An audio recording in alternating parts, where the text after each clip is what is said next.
யோ நீங்க police officer தானே, துப்பாக்கியை பத்தின அடிப்படை ஒரு சின்ன இது தெரிஞ்சிருந்தா இப்படியான ஒரு அப்பட்டமான பொய்யை சொல்லுவீங்களா? துப்பாக்கியை பத்தி ஏதாவது தெரியுமா உனக்கு? நான் பிரவீன் ராஜேஷை பார்த்து கேட்கிறேன். சரி, இந்த ஆர்ம்ஸ் கேஸ்ல இந்த பிரவீன் ராஜேஷ் என்ன பொய் சொல்றாரு அப்படின்னு கேட்டீங்கன்னா, துப்பாக்கியை காட்டி என்னை மிரட்டினா அப்படின்னு சொல்றாரு. துப்பாக்கியை பத்தி ஏதாவது தெரியுமா உனக்கு? நான் பிரவீன் ராஜேஷை பார்த்து கேட்கிறேன். யோ நீங்க போலீஸ் ஆபீசர் தானே, துப்பாக்கியை பத்தின அடிப்படை ஒரு சின்ன இது தெரிஞ்சிருந்தா இப்படியான ஒரு அப்பட்டமான பொய்யை சொல்லுவீங்களா? நீங்க எல்லாம் ஸ்டார் வச்ச ஆபீசரா?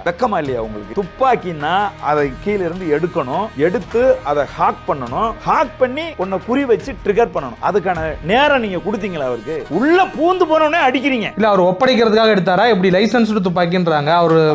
அவர் துப்பாக்கி எடுக்கவே இல்லைங்க, அடிச்சு சட்டை கிழிச்சு வெளியில இழுத்துட்டு தெரியுது துப்பாக்கி இங்க தாங்க இருக்கு. அவர் துப்பாக்கியை தொடவே இல்லை. அவர் தான் சொல்றாரு, இருங்க நான் துப்பாக்கியை எடுத்து தர்றேன். அவர் உள்ள தள்ளும் போது துப்பாக்கியை நான் எடுத்து தர்றேன்னு அமல்ராஜ் சார் தான் சொல்றாரு. புரியுதா உங்களுக்கு? அப்ப துப்பாக்கியை பிடிச்சி இவங்க அப்படி இப்படி இழுக்கிறாங்க. அப்படிலாம் இழுக்காதீங்க, துப்பாக்கி வந்து லோடுல இருக்கு, நான் எடுத்து தர்றேன்னு அவர் சொல்றாரு. அப்ப துப்பாக்கியை பத்தின அடிப்படை அறிவே இல்லாத இந்த பிரவீன் ராஜேஷ் துப்பாக்கி எடுத்து என்ன குறி வச்சாருன்னா அதுக்கு எங்கேயா இருக்கு ஃபுட்டேஜ்? அதுக்கான கால அவகாசம் நீங்க எங்க கொடுத்தீங்க? அங்கேயே துப்பாக்கியை புடுங்கிட்டீங்க, ஒருத்தர் கையில வச்சுட்டு இருக்காரு. இப்படி அவங்க கூட வந்த, நான் சொல்றேன்ல, அவங்க போலீஸாங்கிறது எங்களுக்கு தெரியாது, அன்யூனிஃபார்ம்ல இருந்தாங்க. அவர் ஒருத்தர் புடுங்கி கையில வச்சுக்கிட்டு இந்த வேன்ல உட்கார்ந்துட்டு இருக்காரு. அப்ப துப்பாக்கியை வச்சு சுட வந்தாரு அப்படிங்கிறது அப்பட்டமான பொய். சரி, அமல்ராஜ் யாரு? அமல்ராஜ் சொல்றாரு, அவர் அந்த கார்கிட்ட போகும்போது சொல்றாரு, சார் நான் எக்ஸ் சர்வீஸ் மேன் அப்படின்னு சொல்றாரு, முன்னாள் ராணுவத்தினா அப்படின்னு சொல்றாரு. அதுக்கு நீங்க சொன்ன பதில் முன்னாள் ராணுவமாவது அப்படின்னு சொல்லி அப்பதான் குத்துறீங்க ஓங்கி. அப்போ ஒரு முன்னாள் ராணுவ வீரன் இந்த நாட்டுக்காக 25 ஆண்டுகள் தன்னுடைய உயிரை பணையம் வச்சு இந்த நாட்டுக்காக உழைச்சிட்டு வந்திருக்கக்கூடிய ஒரு மனிதனுக்கு ஒரு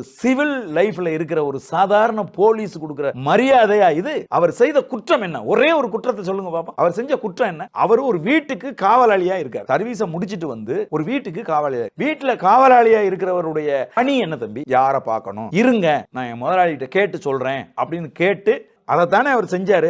அதுல என்ன தப்பு இருக்கு உங்களுக்கு? நீங்க போலீஸ் ஆபீசரா இருக்கிறதுக்கு உங்களுக்கு அடிப்படை தகுதி என்ன இருக்குன்னு நான் கேட்கிறேன். இப்படி மனிதநேயமற்ற தன்மையோடு நடந்துக்கிற ஒரு ஆளு எப்படி ஒரு மக்கள் மத்தியில நீங்க எப்படி நடந்துக்குவீங்க? ஆல்ரெடி உங்களுக்கு ஒரு பட்ட பேர் இருக்கு, புரியுதா நான் சொல்றது? அதனால இப்ப நம்ம என்ன சொல்றோம்னா, அண்ணன் இதுல நடந்திருக்கிறதுல எதுலையுமே எத்திக்ஸ் கிடையாது. இதுக்கு யார் பொறுப்பு அப்படின்னா, மாநில அரசு பொறுப்பு.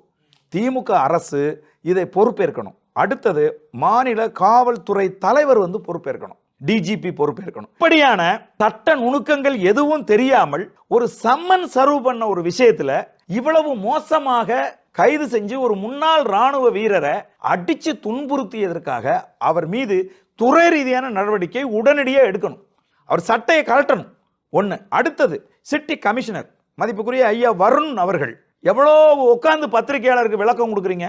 இப்ப இது வந்து ஒரு முன்னாள் ராணுவ வீரனை இந்த மாதிரி வந்து ட்ரீட் பண்ணியிருக்காரு உங்க இன்ஸ்பெக்டர். இதுக்கு நீங்க எடுக்க போற நடவடிக்கை என்னன்னு நான் கேட்கிறேன். துறை ரீதியான நடவடிக்கை என்ன?